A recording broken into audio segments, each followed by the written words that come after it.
તો ગાઈસ તમે જોઈ શકો છો હું પહોંચી ગયો છું પરિમલ ગાર્ડન। તો આનું પૂરું નામ પરી ત્રિકમલાલ ભોગીલાલ ગાર્ડન છે, એને આપણે શોર્ટમાં પરિમલ ગાર્ડન તરીકે ઓળખીએ છીએ। તો હવે આપણે મળીએ આગળ।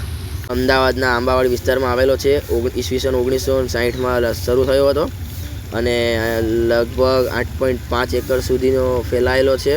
અને આમાં તમે તમારા બાળકો, ફેમિલી અને દાદા દાદી સાથે તમે ચાલવા કે પછી તમારે આનંદ લેવા માટે, રમતગમત માટે, તળાવની ફિલિંગ લેવા માટે, ફોટોગ્રાફી માટે અલગ અલગ કસરતના સાધનો પણ છે। અહીંયા સવાર સાંજ તમે દોડવા આવી શકો, ચાલી શકો।